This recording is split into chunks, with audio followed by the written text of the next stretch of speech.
Samedi 28 avril, bonsoir à tous et bienvenue dans ce journal.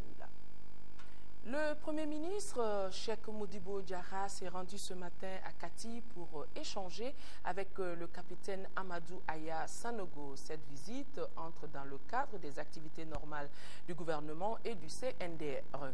Rien n'a filtré de cet entretien entre les deux personnalités.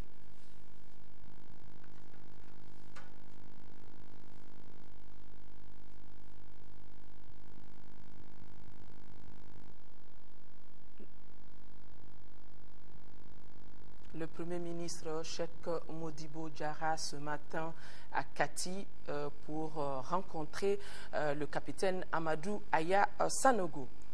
Aussitôt bouclé le sommet extraordinaire d'Abidjan, les deux émissaires de la CEDEAO sont de nouveau à Bamako. Les ministres Djibril Bassolé et Adama Bitogo, ils ont rencontré le président du CNDRE, le capitaine Amadou Aya Sanogo. Les échanges ont porté sur les conclusions du sommet extraordinaire des chefs d'État de la CEDEAO, et après la rencontre, le capitaine Amadou Aya Sanogo apporte un éclairage sur la situation actuelle. Des propos recueillis par Mariam Sagara. Je profite de cette antenne pour adresser mes sincères remerciements à tout le peuple malien pour la largesse d'esprit, la compréhension, toute l'humilité. Les émissaires de la CEDEAO étaient là dans un contexte bien sûr de la continuité de tout ce qui avait été entrepris dans le contexte de l'accord de la CAF. Alors je prends acte des décisions qu'ils ont eu à prendre hier, mais je rassure encore le peuple malien, je rassure encore tout le monde que le comité restera bien sûr collé au contexte, uniquement au contexte de l'accord cadre signé entre ce comité et la CEDEAO. Il n'y aura pas de changement possible, juste là nous restons collés au contenu de l'accord cadre signé entre nous et la CEDEAO. Il s'agit là de l'intérimaire de M. Diankounda. Après ces 40 jours, c'est à nous de désigner bien sûr les organes qui doivent continuer cette transition. Cela demeure inchangeable. Le gouvernement demeurera comme toujours, c'est notre gouvernement, c'est le gouvernement qui va se charger bien sûr de gérer la politique de l'État. Et je profite donc de l'occasion pour demander au peuple malien, à toutes les forces armées de sécurité, de se calmer, de ne pas se laisser aller par la suspicion. Rien n'a changé et rien ne changera tant que c'est dans le contenu de l'accord cadre. Nous revenons à présent sur les conclusions du sommet extraordinaire des chefs d'État de la CEDEAO consacré au Mali et la Guinée-Bissau. Nous le savons, plusieurs décisions importantes ont sanctionné le sommet, à savoir l'envoi d'une force militaire à Bamako, le retour des militaires dans les casernes et 12 mois la durée de la transition. Certains Maliens, dont des juristes, réagissent par rapport à ces décisions jugées inacceptables par certains. Maître Mamadou Ismaïla Konaté est au micro de Agali Aguissa.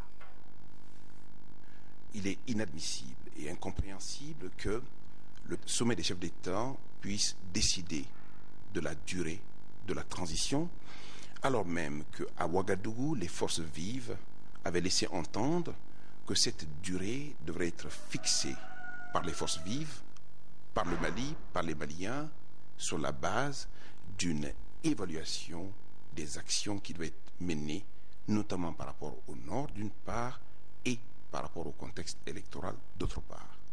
Il est encore incompréhensible, alors que des discussions politiques doivent être menées dans ce cadre, que ce soit le sommet des chefs de l'État qui décide que c'est le président par intérim qui va assurer la présidence de la transition, alors même que cette présidence de la transition n'était pas prévue dans le cadre de l'accord d'une part, et que personne n'avait été désigné, que personne ne saurait être désigné sans que cela ne soit fait sur des bases consensuelles et politiques. Troisièmement, alors que le peuple du Mali avait exprimé un certain espoir en ce que les forces militaires d'attente de la CEDEAO devraient intervenir sur le territoire national pour assurer l'intégrité du territoire national, ces forces seront destinées, fort curieusement, à venir sécuriser les autorités de la transition et lesquelles.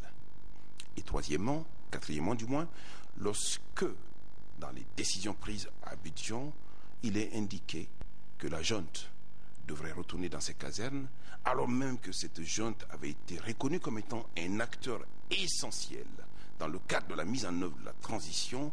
Cela est d'autant plus incompréhensible aujourd'hui que l'on radicalise les positions des uns et des autres, parce que la suspicion aidant, on est incapable aujourd'hui de savoir concrètement et réellement ce que veut cette communauté internationale.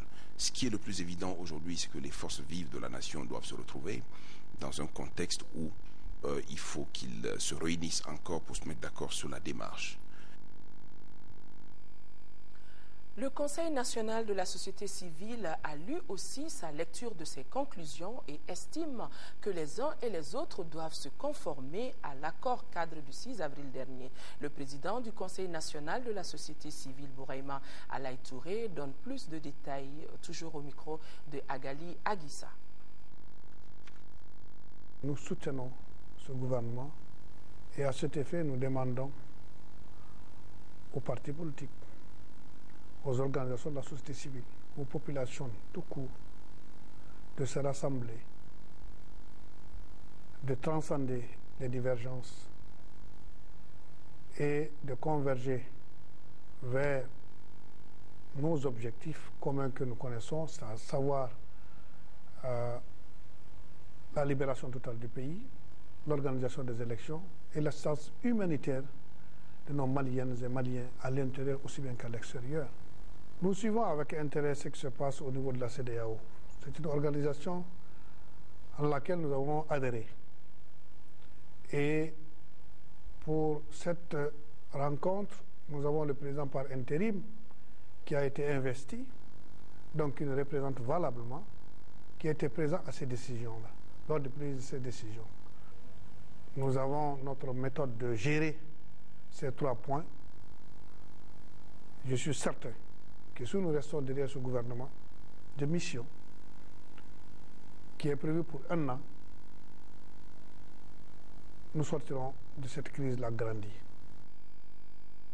Le parti Yélema, le parti de l'indépendance, de la démocratie et de la solidarité PIDS, les forces alternatives pour le renouveau et l'émergence phare et l'amicale des anciens militants et sympathisants des élèves étudiants du Mali, tous dans un communiqué, appréhendent avec beaucoup d'inquiétude les conclusions du sommet extraordinaire d'Abidjan et disent non à l'envoi d'une force militaire dans notre pays. Mieux communiquer pour faire face à la déferlante machine de désinformation, c'est l'objet de cette conférence des cadres de l'ADEMA-PIACJ. Voilà quelques problèmes techniques. Nous retrouvons l'élément de Bourama Traoré. Une conférence des cadres de l'ADEMA-PIACJ s'est tenue cet après-midi au CICB de Bamako. Au menu de la rencontre, le processus de transition et la crise au Nord Mali. Le comité exécutif de l'ADEMA prend acte de la composition du nouveau gouvernement et réaffirme son soutien aux nouvelles autorités du pays pour la reconquête des villes occupées. À présent, le compte-rendu de Bourama Traoré. Mieux communiquer pour faire face à la déferlante machine de désinformation, c'est l'objet de cette conférence des cadres de l'ADEMA-PIACJ.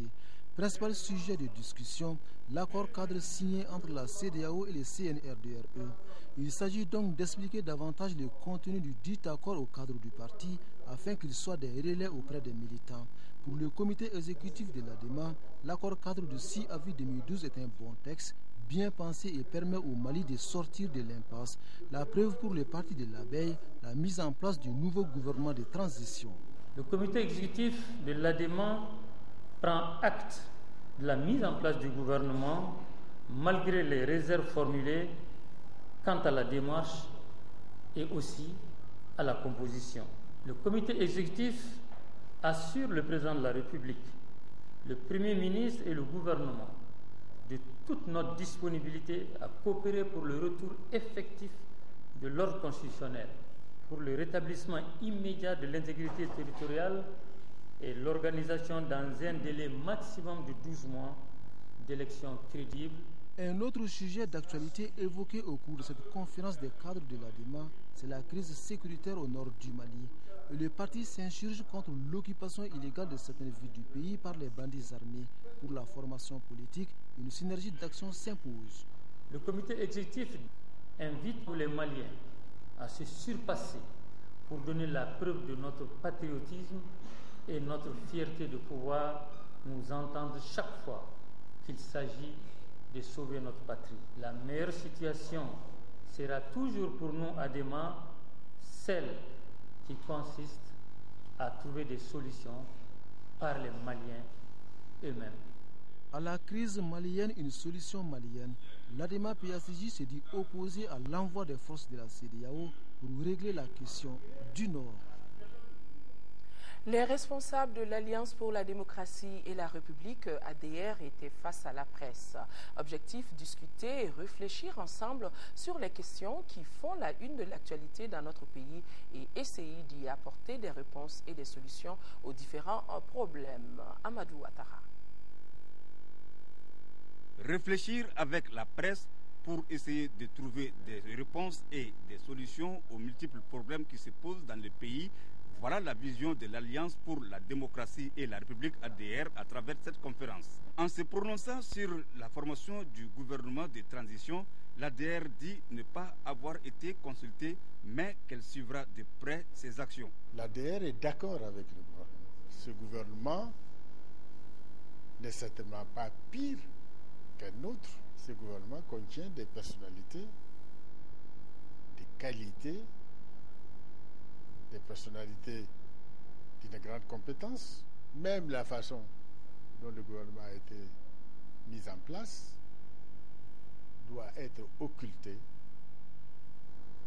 par rapport à sa nécessité. Aussi, l'ADR dénonce les décisions concernant le Mali du sommet extraordinaire des chefs d'État de la CEDEAO le 26 avril 2012 à Abidjan. Nous n'adhérons pas à la durée de 12 mois de transition pour deux raisons. La première, c'est que cette durée de la transition a été fixée à l'étranger. Nous ne pouvons pas accepter qu'ils aillent à Abidjan et que c'est de là qu'ils fixent la durée de la transition dans notre pays.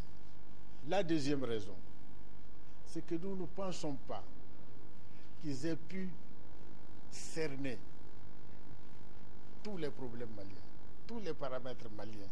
Autre sujet soulevé au cours de la conférence, les responsables de l'ADR ont insisté sur le redressement de la démocratie par l'organisation d'élections libres, transparentes et crédibles à travers un fichier électoral propre et fiable.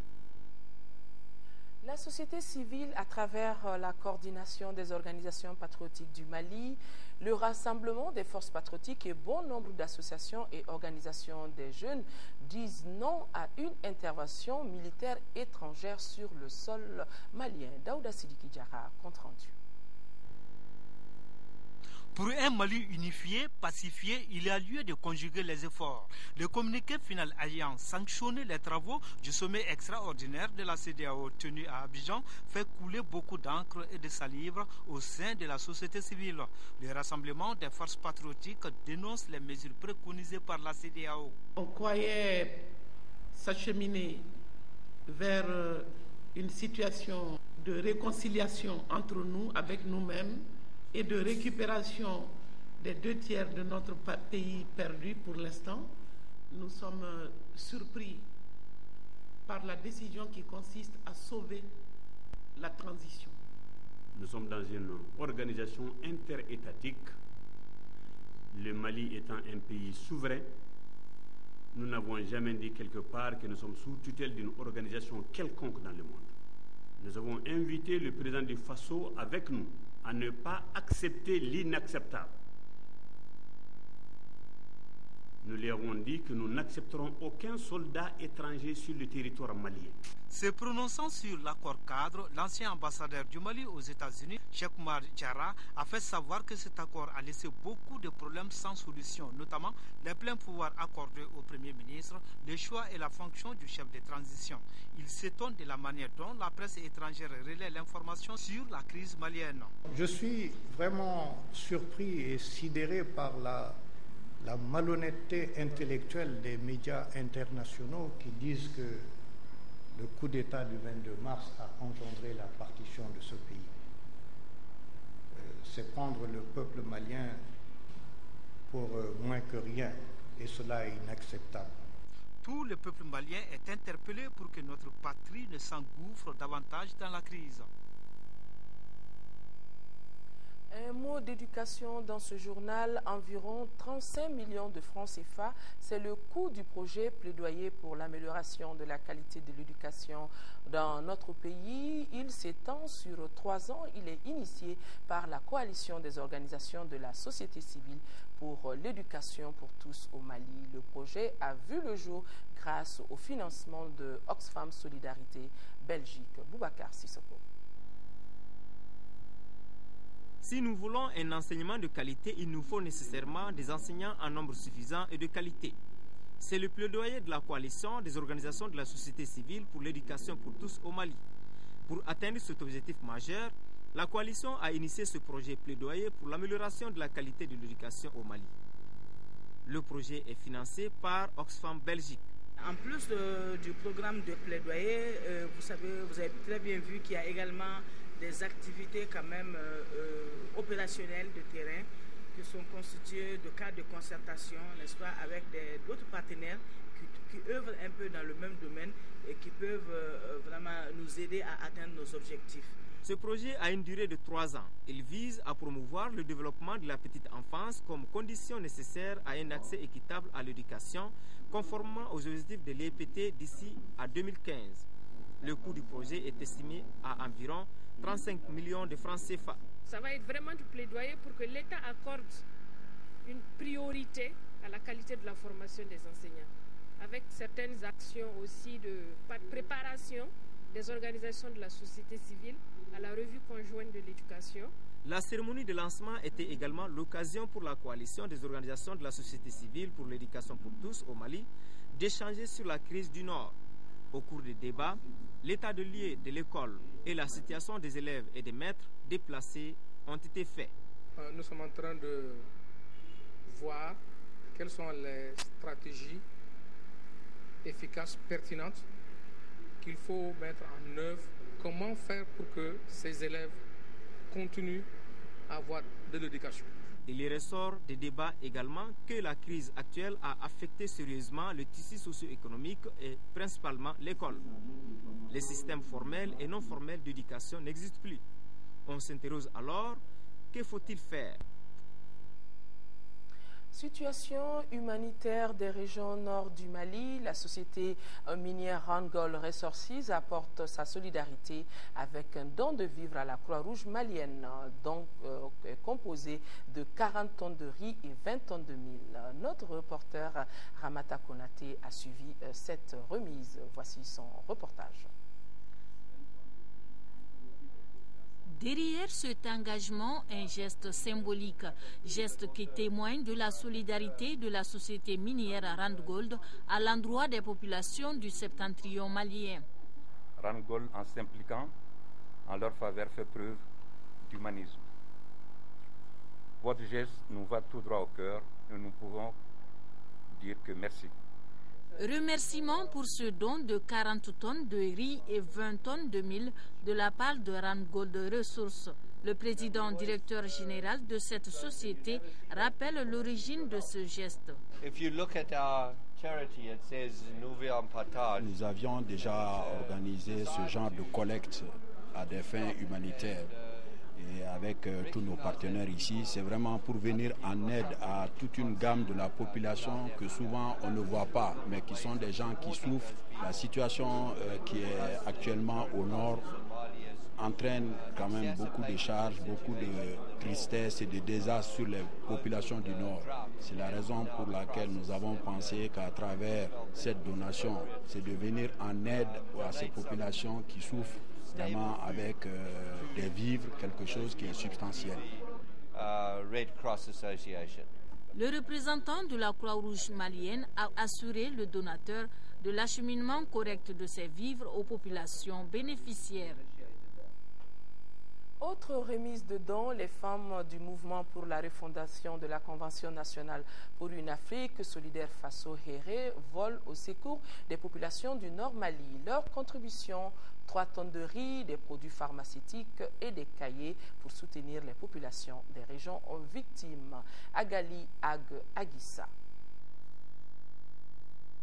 C'est donc composer des vivres, des médicaments et des fournitures scolaires est important car il permettra sans nul doute de renforcer les actions humanitaires déjà en cours pour soutenir plusieurs centaines de Maliens en difficulté dans les régions de Tombouctou, Gao et Kidal. Donc, à travers ces gestes, le mouvement des femmes pour la refondation de la Convention nationale pour une Afrique solidaire face au RE apporte sa contribution. Les femmes du mouvement pour la refondation de la CNAS face au RE affirment leur soutien aux populations des régions du Nord en difficulté à travers une aide composée de 3 tonnes de riz, des produits pharmaceutiques et des cahiers scolaires portant l'hymne national et la carte du Mali pour rappeler à tous, à commencer par les rebelles et leurs alliés extérieurs, que le Mali est un et indivisible. Le secrétaire général du collectif des ressortissants du Nord a réitéré l'attachement de son regroupement à l'unicité du Mali. Abdoulaye Albadjadiko a également assuré que le don d'une valeur de 2 millions de francs CFA sera utilisé à bon escient. L'Union nationale des associations de femmes musulmanes du Mali, UNAFEM en leur nom, a offert au Haut Conseil islamique du Mali un important lot d'habits et 1 500 000 francs CFA. Par cette remise, l'Union nationale des associations de femmes musulmanes entend témoigner de leur solidarité et soutien à leurs sœurs victimes des agressions de la part des bandits armés. Abdraman Meiga, reportage. 1 150 000 francs CFA et des habits, donc offerts par l'Union nationale des associations de femmes musulmanes du Mali au Haut Conseil islamique. Ces donations constituent une réponse au cri de cœur lancé par le Haut Conseil islamique. Par cette sollicitation, le Haut Conseil islamique invite les musulmans à venir en aide aux populations du Nord Mali victimes des agressions de la part des bandits armés. À travers les présentes, l'Union nationale des associations de femmes musulmanes du Mali ambitionne soulager la souffrance de ses consoeurs. Par ce geste, Monsieur le Président, nous voudrons témoigner à nos sœurs toute notre solidarité et notre soutien indéfectible dans les dures épreuves qu'elles subissent actuellement. Au nom de tous les musulmans du Mali, merci. Et au nom des frères et sœurs qui sont dans le nord du Mali, au nom desquels je peux aujourd'hui m'exprimer, vous dire merci et vous donner l'assurance aussi que ces dons arriveront, Inch'Allah, à leur destination. La présidente de l'Union nationale des associations des femmes musulmanes du Mali a saisi cette opportunité pour demander aux autres associations de femmes et aux bonnes volontés d'emboîter le pas. Madame Diakité Kadia Togola a ensuite invité la communauté musulmane à prier pour la paix, l'entente et surtout le renforcement de la cohésion sociale, condition sine qua non de tout développement. L'Association des évangélistes d'Afrique en conclave à Bamako, l'objectif est de s'enquérir de la situation que vivent les chrétiens du Nord Mali et de façon générale le Mali tout entier en cette période de crise. La rencontre a eu lieu au campus pour Christ. Je vous propose qu'on écoute le secrétaire général de la dite association. Il est au micro de Isaac Tcheno. The purpose of my visit to Mali Le but de ma visite au Mali is to meet with the brothers and sisters in Ajempem. et de rencontrer nos frères de la GMPM, That's the Association of the Churches in Mali, qui est l'association des églises évangéliques au Mali et protestantes, who are members of the Association of Evangelicals in Africa, qui dépendent aussi de l'association des évangéliques en Afrique, and many of whom have been displaced from the et north of parmi Mali, lesquels beaucoup ont été déplacés du nord du Mali. and recognizing that one problem of the member of the family is a problem for all. Et ici, je dois dire que quand un membre du corps souffre, c'est tout le corps qui souffre. Number one, Nous sommes là pour d'abord recueillir toutes les informations de près et mettre des structures en place pour pouvoir réellement accompagner ce qui va se passer. Quand on parle de l'Afrique, c'est très grand et au niveau de notre coordination, pas seulement à l'Afrique, mais à l'Église aussi, au niveau international. Nous serons une voix, nous allons faire du plaidoyer pour que les yeux puissent se braquer sur le Mali et que l'Église vienne en aide à nos frères de la GMPM et du Mali simplement. Le réseau des communicateurs traditionnels pour le développement, Recotrad, a tenu aujourd'hui une assemblée générale au cours de laquelle les participants ont condamné la proclamation de l'Azawad avant de prôner le dialogue pour la restauration de la paix dans notre pays. Tchemogo Konate est compte rendu. L'assistance des compatriotes des régions du Nord et la résolution définitive de la crise politique et sécuritaire à travers le dialogue. Voilà résumé la position du réseau des communicateurs traditionnels pour le développement, Recotrad. Si on entend un seul coup de feu, même d'un chasseur, nous les Nyamakala, on se lève tout de suite. On ne va plus tirer dans notre pays. Ce n'est pas à notre honneur, ce n'est pas à notre dignité. La guerre, c'est ailleurs. La guerre, ce n'est pas chez nous. Cette assemblée générale, la première du genre après le premier congrès ordinaire tenu en janvier dernier, avait pour but de réfléchir sur les stratégies à développer pour la réalisation des objectifs. Que les armes se taisent. Et si cela n'est pas entendu, nous les Nyamakala sommes les premiers à aller là où on tire pour leur demander de ne plus tirer. D'arrêter, on va dialoguer. On va dialoguer pour nous-mêmes. On va dialoguer pour ce pays. On va dialoguer pour nos enfants et nos petits-enfants. Pour atténuer les souffrances des victimes de la guerre, le Recotrad a effectué au cours de la rencontre une collecte de fonds. Les participants venus de diverses localités du pays ont tous condamné avec dernière rigueur la proclamation de la République de l'Azawad. Les passations de services ont commencé dans différents ministères. C'est ainsi que ce jour, 28 avril, à 10 h, au ministère des Affaires étrangères et de la coopération internationale, a eu lieu la cérémonie de passation de services entre le ministre de l'ancien gouvernement Soumeilou Boubei Maïga et le nouveau ministre des Affaires étrangères et de la coopération internationale, Sadio Laminso. Cérémonie de passation qui s'est déroulée en présence de leurs principaux collaborateurs. Quelques jours après sa nomination, donc, le ministre de l'Agriculture, de l'Élevage et de la Pêche, Moussa Léo Sidibé, a lui rencontré les chefs de cabinet, les secrétaires généraux, les conseillers techniques et les chargés de mission des différents cabinets de son département. Le but recherché par cette rencontre, c'était d'échanger avec eux sur les défis et les tâches qui les attendent afin de mettre en place des stratégies pour gagner le pari d'une bonne campagne agricole. Adama Tangara. Cette rencontre du ministre de l'Agriculture, de l'Élevage et de la Pêche avec les différents cadres de son département avait pour but d'échanger sur l'ampleur des défis et les tâches qui les attendent. Ils ont échangé sur les dossiers brûlants en instance, les priorités, les mesures d'urgence à prendre et les stratégies à mettre en place pour gagner le pari.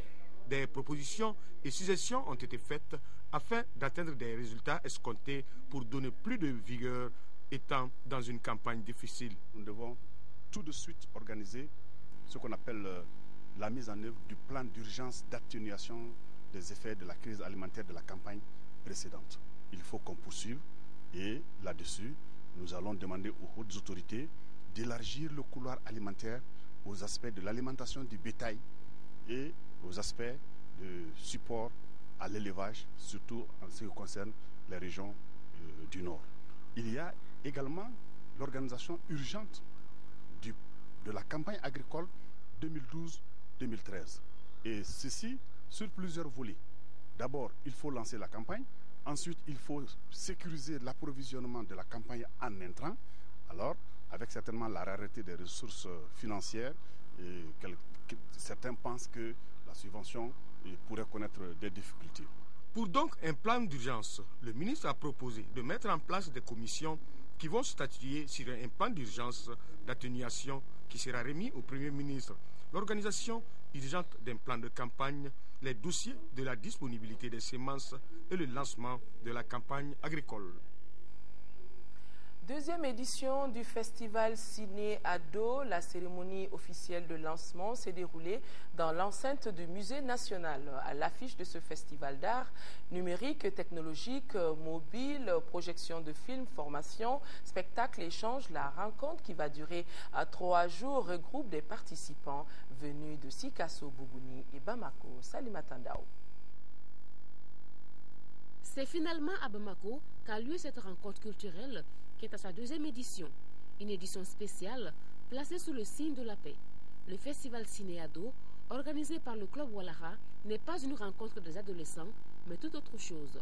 Le festival Ciné-Ado, comme son nom l'indique, de cinéma à l'image d'un sac à dos. L'idée, c'est de faire voyager le cinéma avec peut-être les maigres moyens que Walara a dans les différentes écoles d'abord et ensuite dans les différentes localités. Il y a du cinéma numérique, le design graphique et le design sonore. L'activité phare du festival, c'est les projections de films d'amateurs et de professionnels. À l'occasion de la cérémonie de lancement, des courts-métrages tournés à partir de téléphones portables ou appareils photonumériques ont été projetés. Tous sur le thème de la paix et de la non-violence, ils ont été réalisés par des jeunes de Sikasso, Bougouni et Bamako. Le film que nous avons réalisé est dénommé la délinquance scolaire. Ce phénomène frappe beaucoup des élèves chez nous à Sikasso. Dans ce film, on parle de l'histoire d'un élève qui quitte la brousse, qui vient d'étudier à Sikasso, qui va s'entraîner dans la délinquance jusqu'à ce qu'il oublie son objectif. Voilà, il va être renvoyé de l'école où les jeunes de ne pas s'entraîner dans la délinquance et de savoir ses objectifs. Le festival Ciné-Ado est également une opportunité pour toute personne amoureuse du 7e art de se familiariser avec le processus de réalisation des films. Les festivaliers seront au Musée national jusqu'au dimanche 29 avril avec bien d'autres choses au programme. Avant d'ouvrir la page sport de ce journal, nous revenons sur le reportage relatif à la conférence des cadres de l'ADEMA avec cette précision.